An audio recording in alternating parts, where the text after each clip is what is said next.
Del gevnin eylersin, garip gevnin eylersin.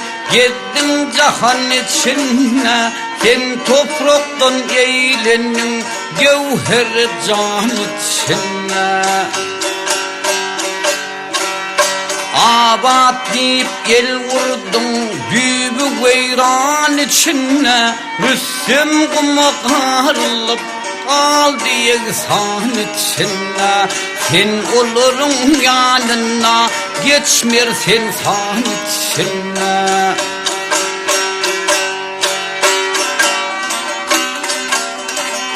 Ya ilahe sen sakla, ya Huday can sen sakla. Karakçıda yollarda, sağı solu çakarlar, su akmayan çöllerde.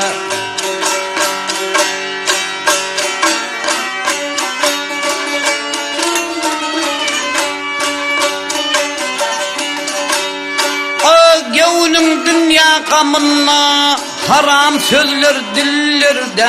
Men bir gece bende, men kemine men uğurlarda. Ken günahlar kazandım, az forsotlu yıllarda. Kızalı tokoyma vur, yağışı yaman içinde.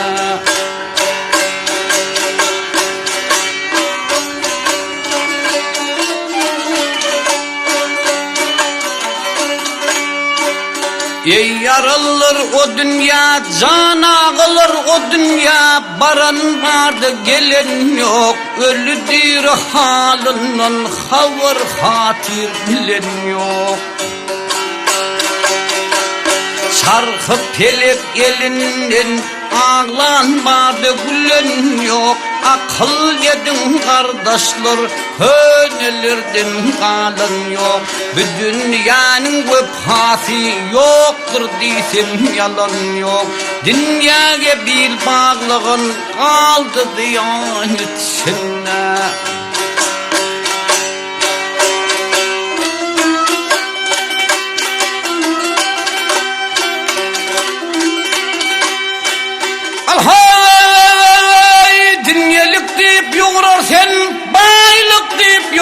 Sen ta içinde dem vardır, dem içinden çıkyança başında munkam vardır.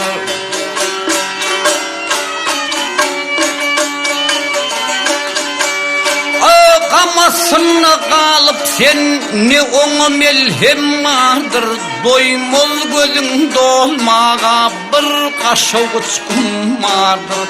Ey akılsız adamdan senden gafıl kim vardır? Uğurt kuşları nazar sal, küllü ferman içine. Mağtın kulu ağlayır, mağtın kulu ağlayır. Lolu pelep bezenir, gevnini mayıl kılma, ona karşı bezenir.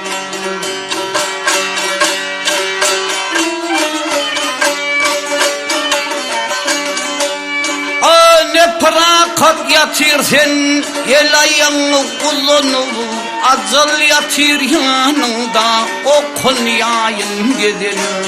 Mahşer günü barıvır, imanın kazanır. Uğur geldin boş gitme, ahır zaman içine. Ha!